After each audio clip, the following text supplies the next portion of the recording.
25. My name is Christopher Walker, Chairperson of the Anaheim Planning Commission. And Chair, if I may, we're just at 1 minute shy, according to. Oh, I was going off that clock. Sorry. Okay, now we're at 5. Okay, very good. Thank you. Spanish interpreting services are provided for tonight's meeting. Simultaneous Spanish interpretation is provided through the use of headsets, and consecutive interpretation is available to anyone who would like to address the Planning Commission. I would like to call forward tonight's interpreter to say a few words.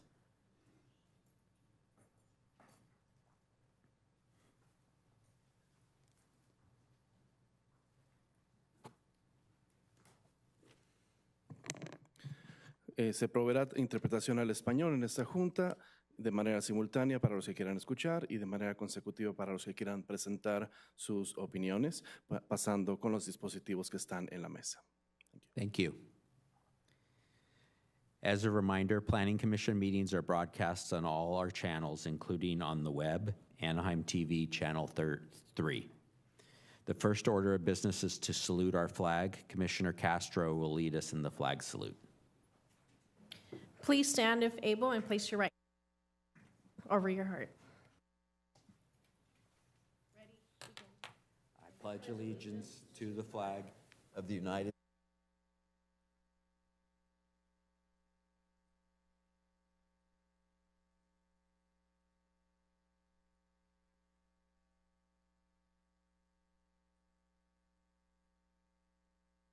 Thank you.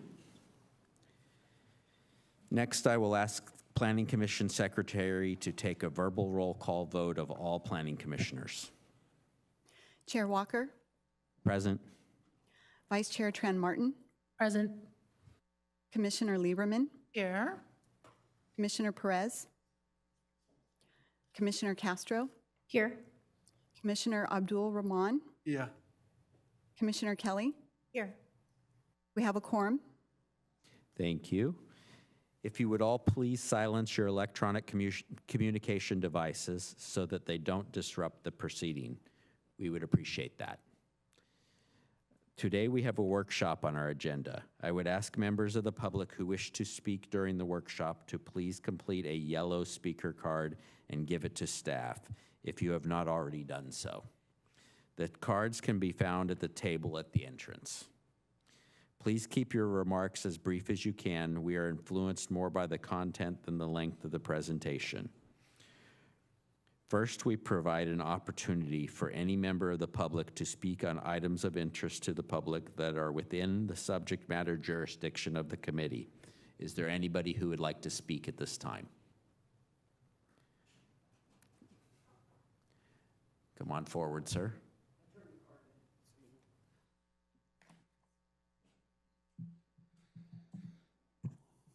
Hi, my name is Thomas Fielder, and I have lived in Anaheim since 1984. And I am here as a volunteer with Housing as a Human Right, Orange County. On my way to the meeting tonight, I was listening to NPR, and they reported that the Trump administration is aiming to cut HUD employees by 50%. And in particular, the sections of HUD that deal with homelessness, such as housing vouchers and housing itself, they are planning an 84% cut in personnel for those divisions. So if Anaheim's plans for completing the homes that they are proposing in their housing element, if those plans depend on federal funding, they might be in serious trouble. On the other hand, perhaps now the city will be free to do anything they want because there won't be any oversight.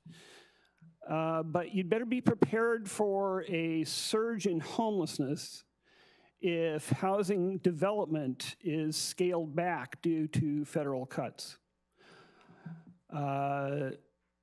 At the last meeting of the Board of Supervisors of Orange County, Housing is a Human Right, Orange County read the names of the close to 400 people who died without fixed abode in the county in 2024. HHROC will be watching closely to see what Anaheim does in terms of completing their housing element. And, you know, everybody who is watching or who is concerned about these issues should keep in mind that a housing element in and of itself is almost worthless unless you build the houses. Thank you. Thank you. This time for speaking is for people who are not speaking on the housing element. We will have an opportunity for the public to speak on that later in the program. Do you want to speak on something other than the housing element, sir? I have a question of the format. You're free to speak if that's what you want to take your time with. If I have to take my time to try to understand the format, I'll pass then. Thank you.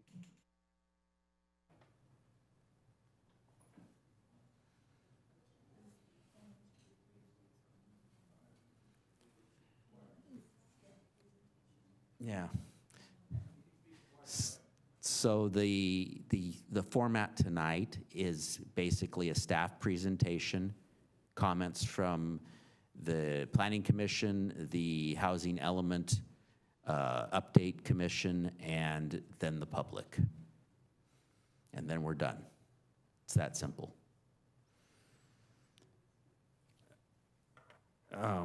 Anyone else want to speak at this time?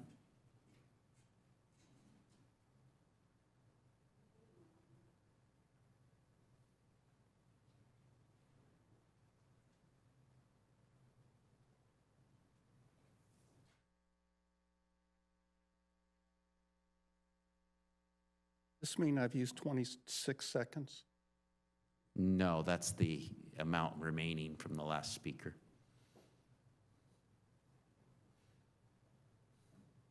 It's moving now. Does that mean I'm on my time? You are.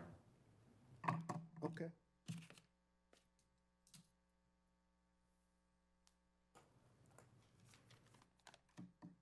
I would like to speak on the housing element, but since we can only speak once, I'd like to understand the format of tonight. Where is the Housing Element Update Committee? Are they here tonight? That's one question. Two, will they be reporting on the meetings they didn't have since September 2021? That's 40 missed meetings. 2 or 3, will this meeting be archived in the streaming as the council meetings are? It's very helpful. Currently, they're streamed live, but not archived.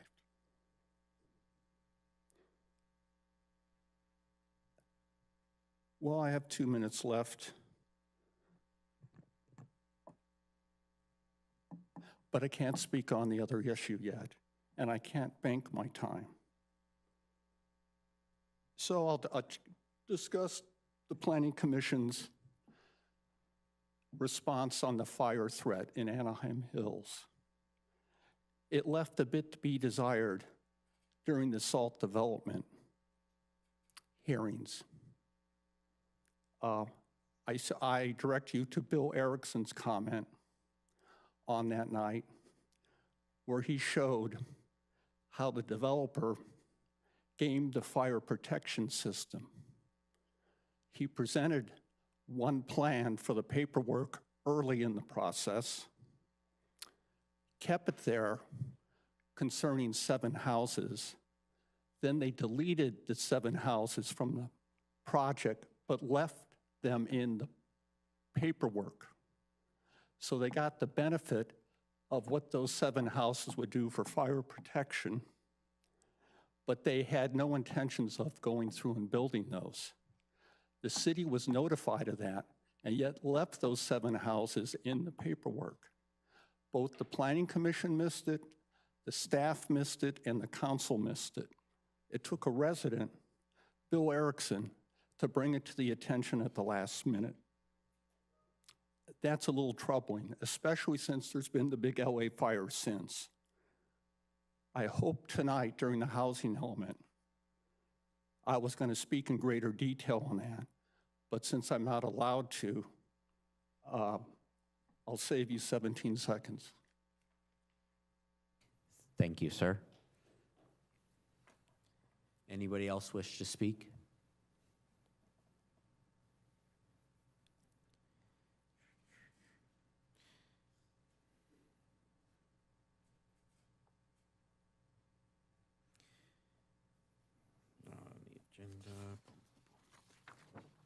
Next, we move to the staff presentation.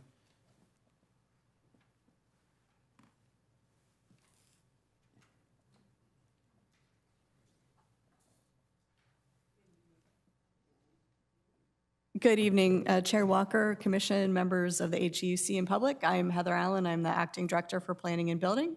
Joining me this evening are Christine Nguyen, Senior Planner, and Bryant De La Torre with Kimley Horn, our partner consultant for this effort. Pleased to be at this point this evening with you. Wanted to talk briefly about what is a housing element and what it contains. So the housing element is one of the state-required chapters or elements in the city's general plan. And it's probably the element that is most, the content is most dictated by state law in terms of the topics and discussion contained in the housing element itself. It requires the city to look at population, housing profile, and analyze our strengths and resources related to the provision of housing, evaluate our current programs, regulations, and policies, and then propose policies, programs, and objectives to support our housing goals and kind of roll forward previous programs and policies from prior housing elements. Housing elements have an 8-year lifespan, so it's also the only element in the general plan that has a specified kind of refresh period after 8 years. So we're currently in the 2021 to 2029 housing element cycle, also referred to as the 6th cycle. And the last component that's required of the housing element is an analysis to address potential sites to address our regional housing needs assessment, also called RHNA. So RHNA is an allocation. It's a number that the state assigns to each city and county in the state to address a projected need across income categories of very low, low, moderate, and above moderate. So on the screen, you can see that Anaheim's allocation for the 6th cycle planning period is over 17,000 units across all the income categories.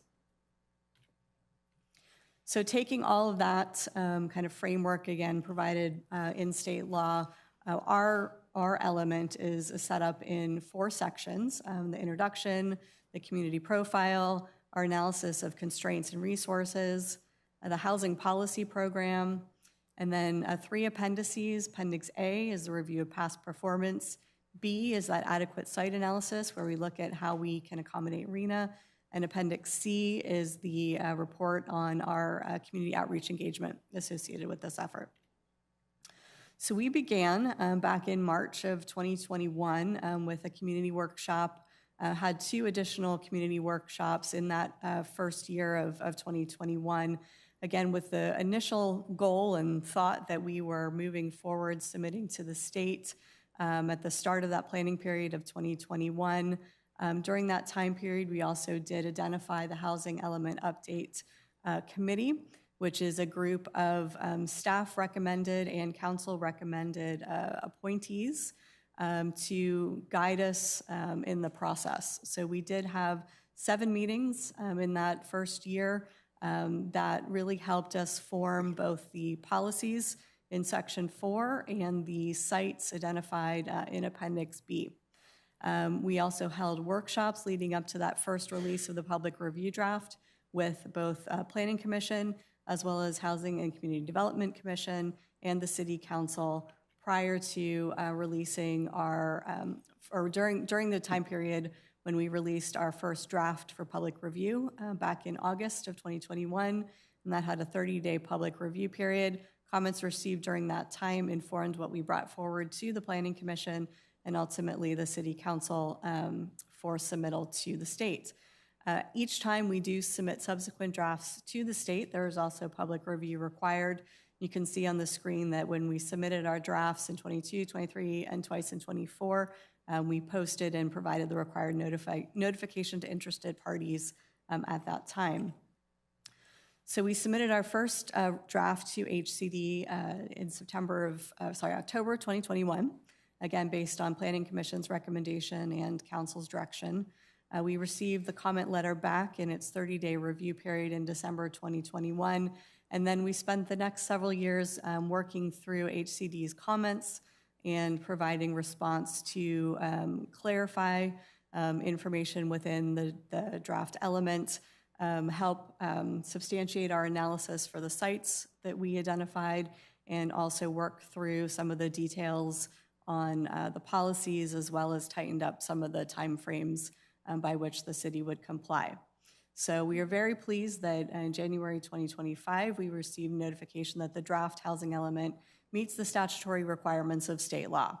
So what that means is now we come back to the HEUC. Again, we never expected that we were going to not have that 8th HEUC meeting until now, but we're here bringing it forward in this joint workshop, and we do have a few HEUC members joining us this evening.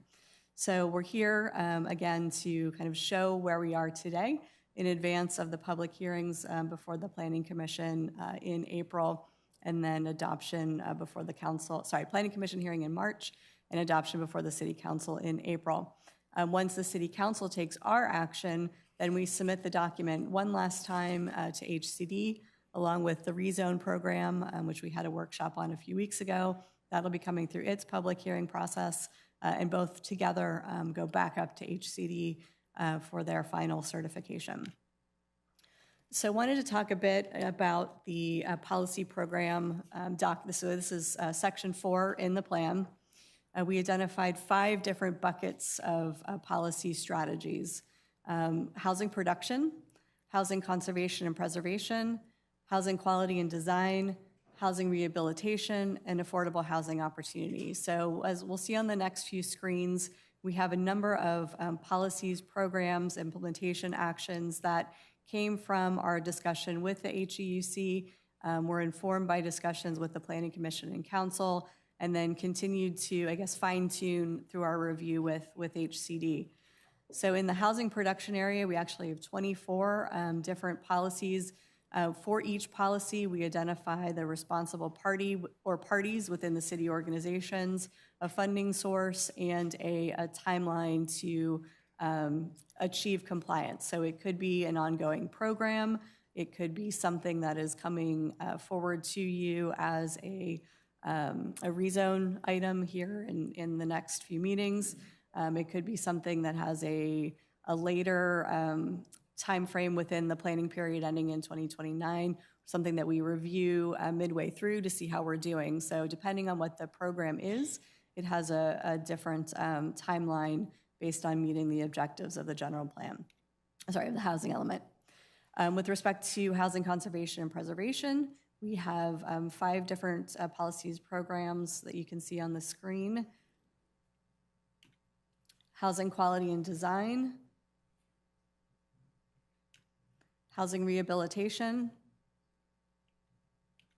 and affordable housing opportunities. So here we have a number of programs. We've carried forward some that we've been successful with in the past, so Section 8 vouchers as an example. We also, in this planning period, are addressing affirmatively furthering fair housing. So we have a number of strategies that we've worked with HCD on to address both mobility, which means folks want to have the opportunity to move from where they are into something affordable in another part of the city, strategies to help facilitate that movement in terms of supply of housing, in terms of information on housing opportunities, both for the potential resident as well as developers. And then on the place-based strategy side, that's where we look at for folks who are staying where they live, improving the condition where they are. So a lot of our neighborhood improvement planning, improvement programs, family resource centers, a lot of the things that our community services folks offers there. So again, these are what was originally proposed when it came forward to the Planning Commission and City Council in 2021. From a topical area, we just continued to refine these as we work through the review process with HCD. So the other big piece of the housing element, as I mentioned, is addressing RHNA. So through the RHNA program, we have options in how we meet that need of over 17,000 units. So we first look at what properties are zoned within the city that can accommodate residential use of the required density to count for RHNA. They may be developed with other uses, they may be developed with residential, but underdeveloped per their zoning or general plan designation, or they could be vacant. So we first look at those, then we look at what else do we have in the pipeline. So these are projects where applications have been filed, conceptual applications have been filed, where there is some reasonable expectation that they will be developed during the planning period. We include those. And then we, for the last look at, okay, where is our shortfall between those two categories and our RHNA allocation, and then we identify additional sites that need either a general plan action, a zoning action, or both. HCD recommends we identify a cushion of sites to get additional units above that 17,000 because cities required to comply with a portion of law called no net loss.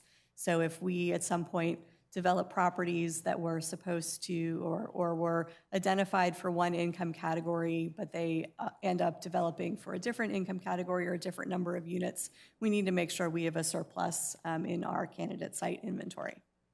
So this is hard to see on the screen, but essentially what it says is looking at all of those, the pipeline, the existing capacity, we're able to count estimated ADU production as well.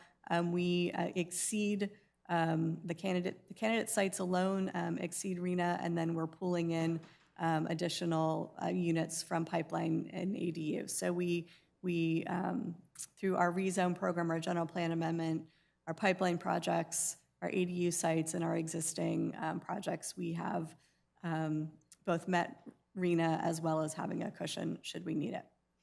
So with that, I am able to answer any questions you may have. And again, our team is here to answer any questions. Any questions from, go ahead, Michelle. Okay, so we're 4 years behind the 8 ball. And on that trajectory, if you start today on the next one, you'll be ready in time for when this one expires. How does this work? How does this play into things? We're 4 years later from when this thing's supposed to begin. How obviously did the last one expire in 2021?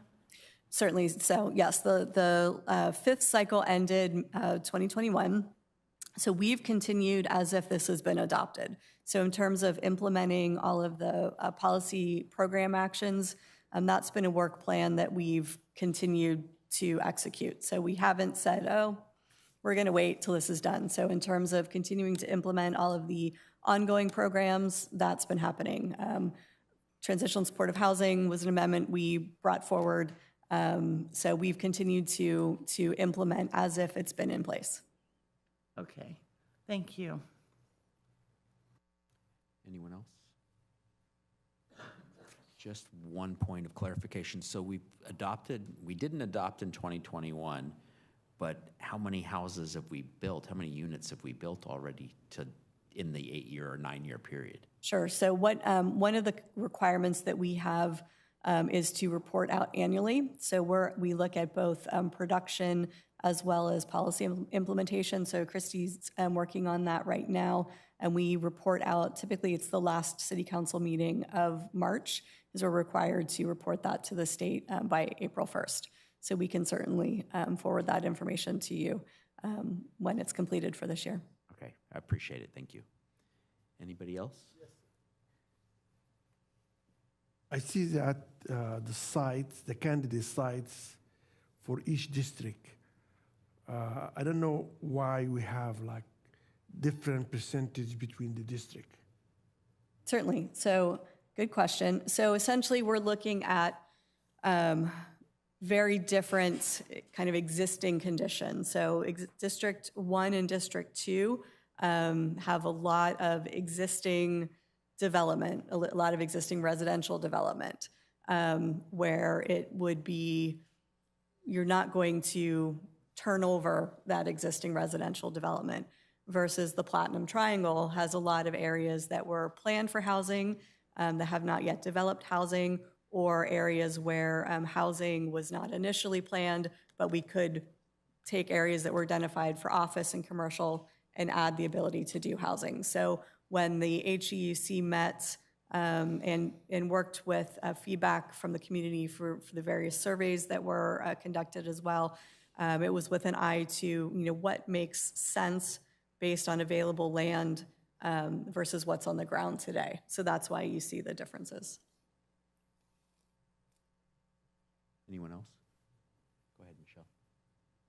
I'm going to kind of ask this for clarification purposes. I think I already know the answer, but the housing element does not require one single unit to be built, correct? Correct. The housing element is basically a policy document that facilitates housing. So it looks at how do we as the city don't build housing. We are one of the unique cities that does have a housing authority. So through that, we contribute to the production of housing. But this is really to lay the policy, lay the regulation framework to facilitate the construction of housing. Thank you. You're welcome. And if I could just add to you for clarification, so this is a workshop. We'll have the opportunity for Planning Commission to ask any further questions. We will then invite our HEUC members who are here to ask any questions that they have, take public comment, but the action on the element will be at a public hearing on March 10th.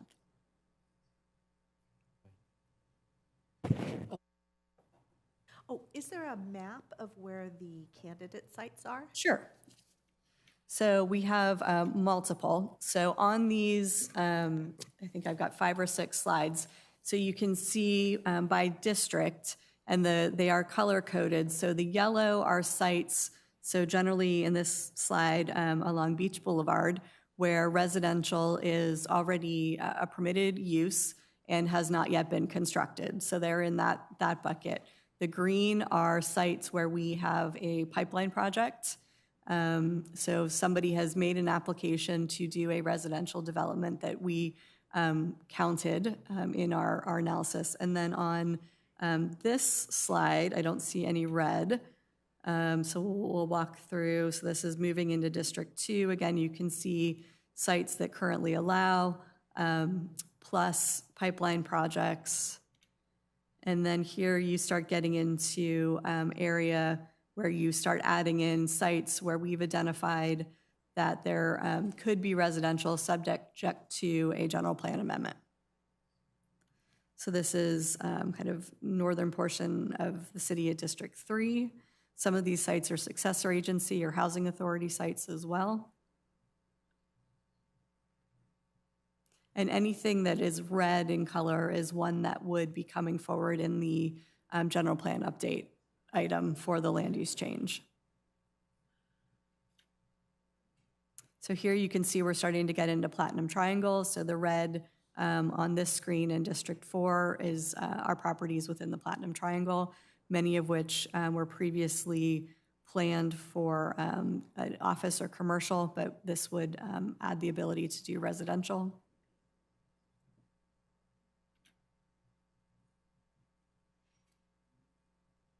Continuing with some of the Platinum Triangle properties.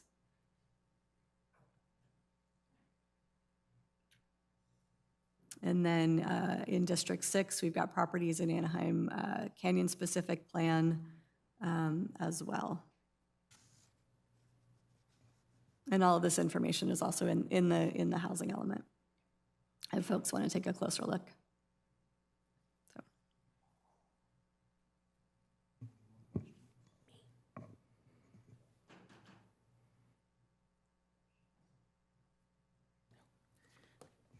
Heather, may you clarify on the number of units? Are units considered like for like, meaning like, does a one-bedroom apartment the same as a four-bedroom home?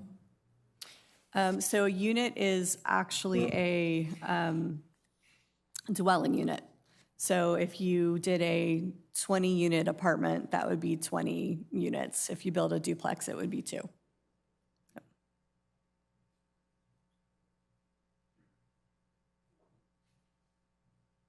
Okay.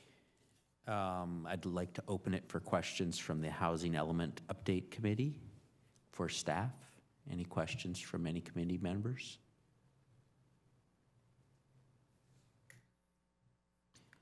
Then I would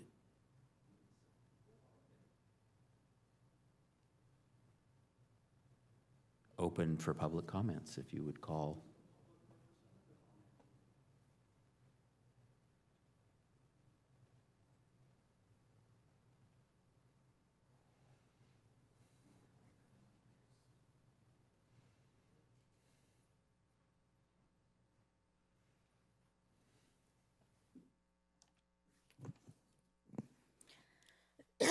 I'd like to comment on just Appendix B, but before I do, I'd just like to address the lack of public engagement. This workshop needs to have been better advertised to the public. It wasn't posted on the city's Facebook page, but street sweeping sure was. It didn't appear on the city's website under latest news, and it wasn't posted on the city's calendar on the home page. If you ask residents, one of their biggest concerns is housing. By not widely advertising, people are left in the dark and their voices can never be heard. On to Appendix B. Projects 35 and 36 both were originally listed with incorrect addresses. Not a simple mix-up of numbers, but completely false addresses. P35 is the salt development project in Anaheim Hills called the Hills Preserve. It's located just below Deer Canyon Park. In the first draft, this project used an address not at its actual location on Santa Ana Canyon Road, but an address on Carlton off of Lincoln, an address that does not exist and is 14 miles west of its actual location. P36 also was listed with a false address in the first draft. Legacy Anaheim is located on Midway, but originally was identified by an address on Harbor that's actually a park. Project 70 is located at the Anaheim Hills Festival Shopping Center. The current draft that you see today shows that the project is 600 market rate units. At the scoping meeting, this same project was described to the public as having 447 units.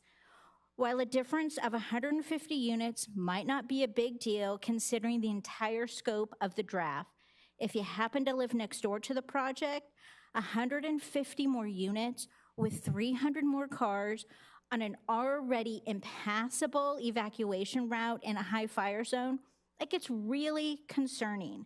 Finally, I just think it would be helpful is when you list the address of the proposed project, if you put the district it was in.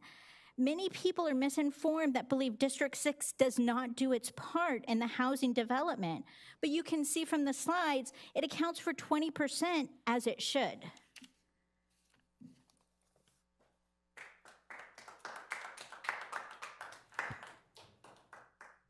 Thank you. Next.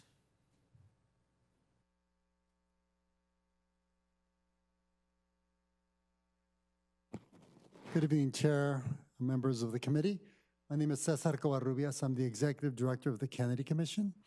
Originally, I was part of the committee that was working on the housing element, and I got to say it's been a long journey until we got here. As was mentioned earlier, we're halfway through the planning period at this point, and we're just kind of getting started. I do want to acknowledge that the city has been moving forth with some of the policies and programs, and as they mentioned, their housing authority continues to work on different developments that the city has control over. With that being said, I think I want to reflect that this has been a long journey, but I think it's a better document than it was 4 years ago when we started. And it's exciting to see some key policies and programs, sites that potentially could be affordable, but I don't think the work stops there. I think this is the beginning of the opportunity to actually make a different path than we did last time around with the prior housing element.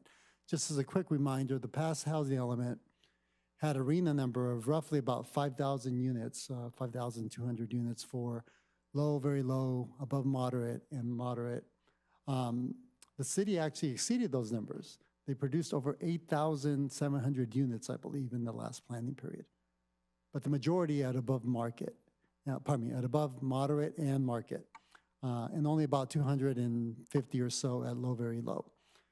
So clearly there was some policies and programs that were not working that we hope that this new element does have and does address, but the key is going to be the implementation of this program. We can't let this housing element sit on the shelf and not be implemented in a way where it's actually going to address the critical needs for affordable housing that Anaheim has to address homelessness and affordable housing in this community.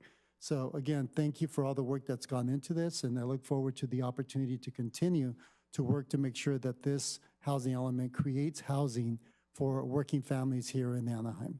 Thank you. Thank you. Is that it for speaker cards? Is there anybody else that would like to speak? And I will close the public comments on the workshop. Oh, come forward.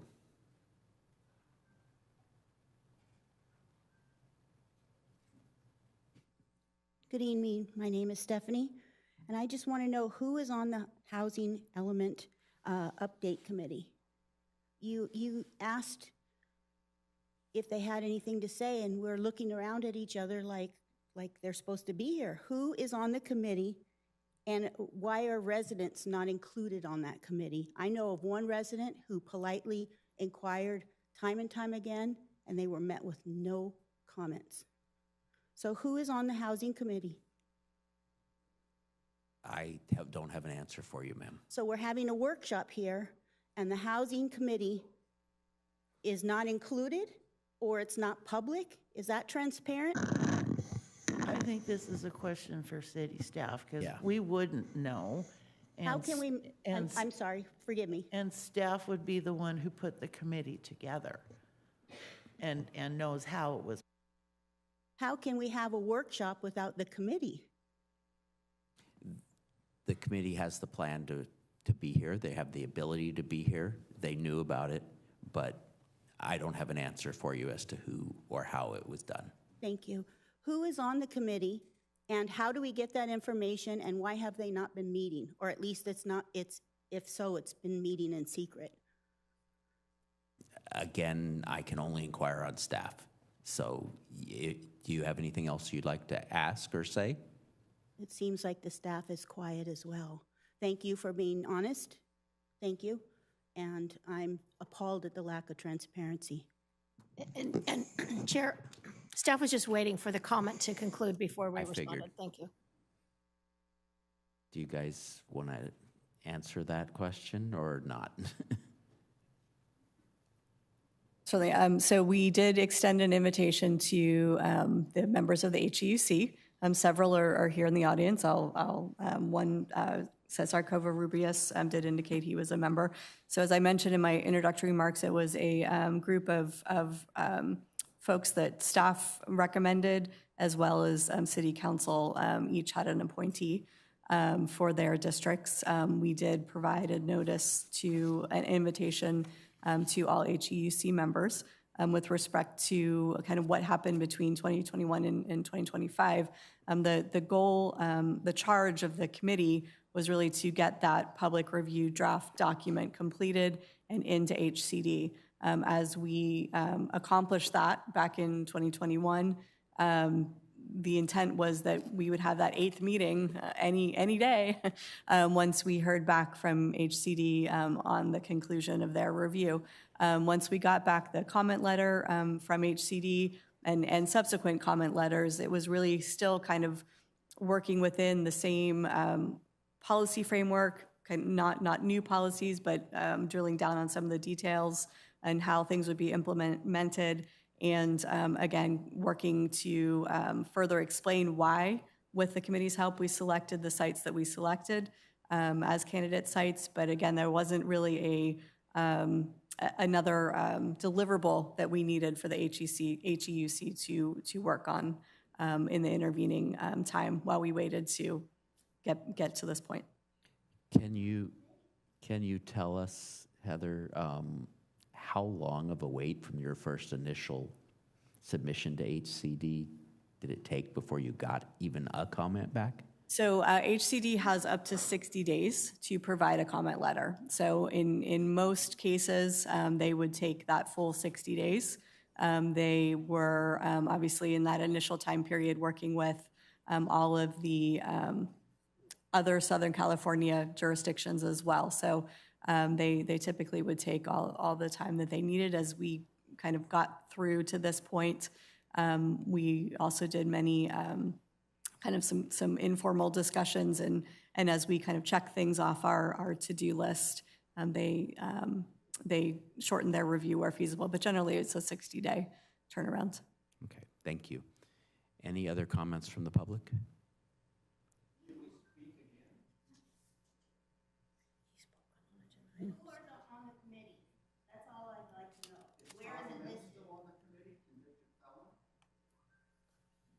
Would you like to speak, ma'am? Okay. I'm not prepared to come here and say what I just came, but I wanted to ask this night to who is the person that I can ask to listen to me and give me attention at least for 5 minutes. My house was damaged in the year 2000 when they built the bridges. And my parents told me, can you please get out of the house? If you don't have the money, we're willing to give you, but get out. That house is gonna fall on you. But you know, we tried hard to fix the house, to put a roof, but for the not this last December, the December before, when we have so much rain, I lost everything again.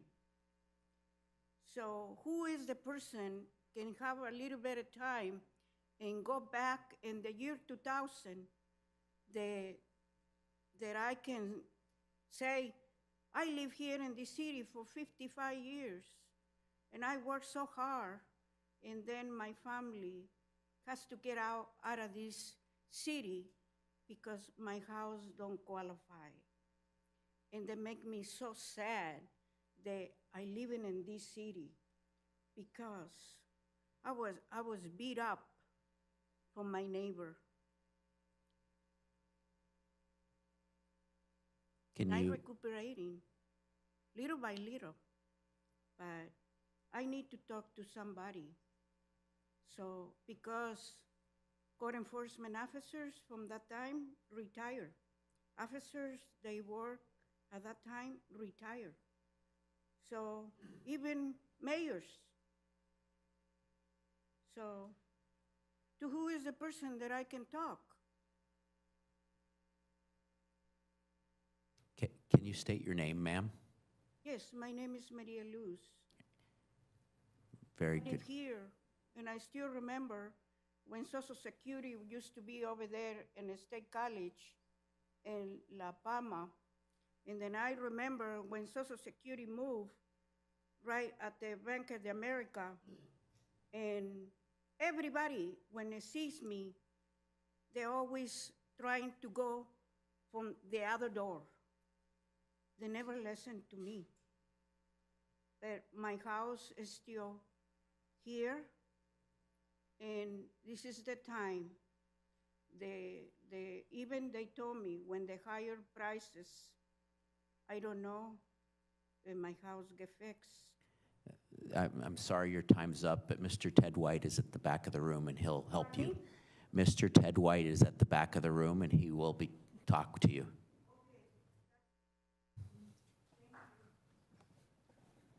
Anybody else?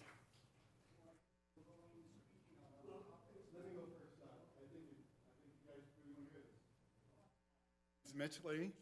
So I'm on the Public Utilities Board also. But to your lady, good question, because I was the chairperson of that meeting. So you guys know. And Cesar, I finally get to meet you after, we only worked virtual because this was during COVID. So you guys had a huge challenge during COVID to run the meetings. So I really appreciate what you did. But most of the members, we never met in person. This is the first time I met Cesar.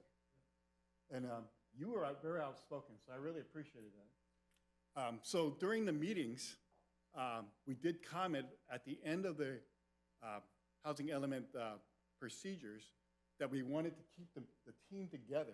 I put in a request for that, so when changes came up and other things that happened, and it's been 4 years, that the group can reconvene, at least see what we started and what was changed. But there was no method to do that. It wasn't your guys' fault, it was just no method to do that. And that's why we lost our group. In fact, I don't even know where all the people that volunteered were. We were all volunteers at that time. So I'm glad that you brought this back up. It's 4 years later, and I'm sure the deck has changed. But one thing I do appreciate, Heather, is that you told us that you kept it going the way it was like it was approved. So that was good. So I just want to share with you, I don't even have any of my members here, except for this one gentleman, because I think they lost interest of what happened. But I just want to see this thing get on the books, get done, and see the numbers. But if they say that there's a committee and they're meeting and they're reporting on the committee, the city is, and you're saying you haven't been meeting. Well, this is for the initial plan. So I don't know what happened after that. I'm just being honest, to the board and everyone else. Yeah, so I just want to let that know. So you asked that question, and I was just seeing if there was any other members here, and there obviously isn't. So thank you. It's my understanding, I believe, that we didn't have time for the 8th meeting in order to get things done. Am I correct, Heather? Correct. So again, just to recap, so can we put my slide up? Sorry. Thank you. So again, we had the Housing Element Update Committee meeting met 7 times in advance of getting the public review draft to HCD. For those who are wondering who was at each meeting, Appendix C of the Housing Element is the Community Outreach and Engagement Summary. So again, this document is been part of the Housing Element with each draft. And if you go into Appendix C, there's a page for Housing Element Update Committee and a link to the Housing Element Update Committee website. On that website for each meeting, there's an agenda, there's copies of the presentations that were given. There's also a meeting summary, which indicates who was in attendance from the HEUC membership. So you can see kind of fully transparent on all of those meetings that happened. Again, the charge was to get the document to the state.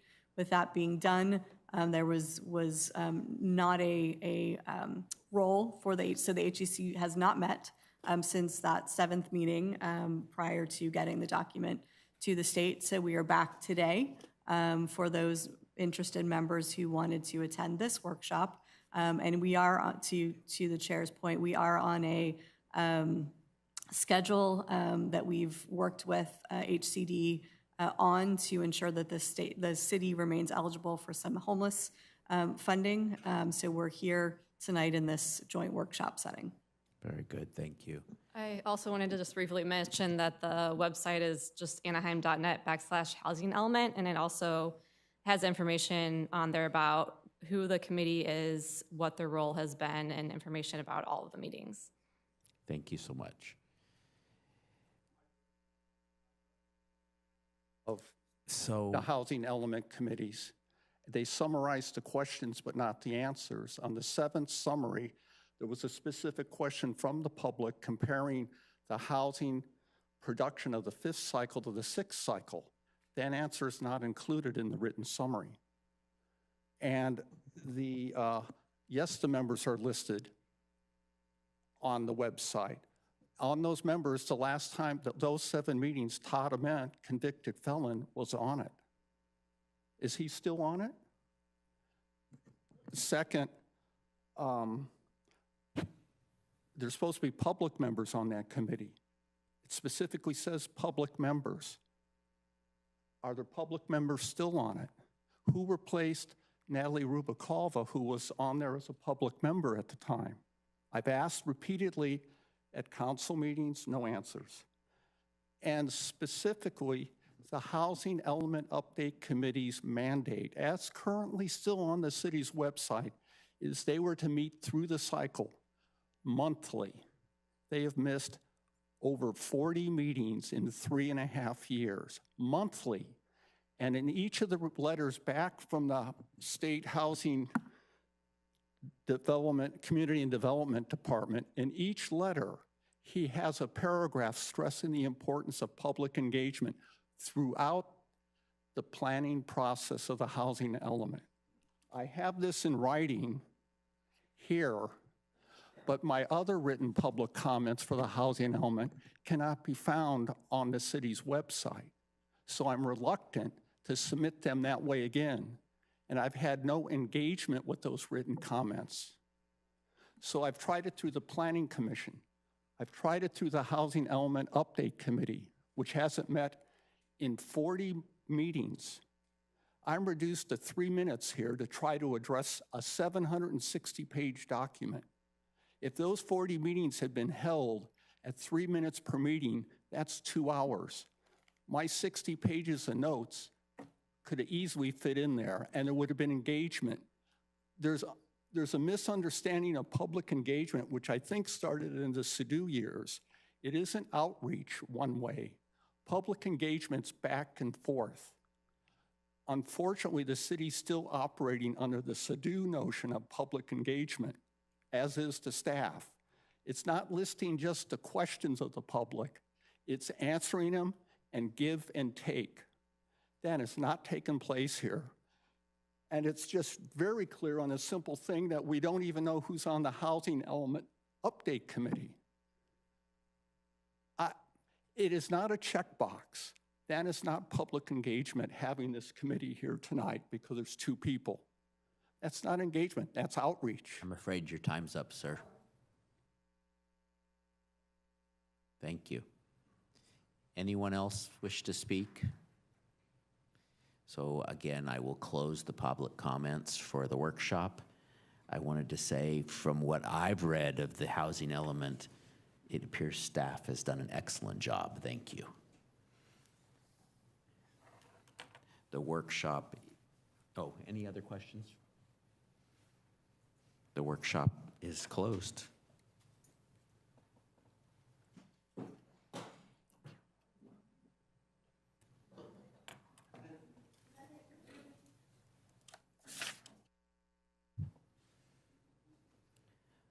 Welcome back, Scott. Any updates? Ready for updates? For Planning Commission, the next meeting on March 10th, we will be presenting this very housing element to you. On March 24th, we will also have a general plan update to present to you, as well as an expansion of the Toyota of Anaheim dealership. As far as future meetings are the only updates I have at this point. I did want to point out that Planning Commission meetings and their contents are archived and available on the city's website on the Planning Commission webpage. Thank you very much.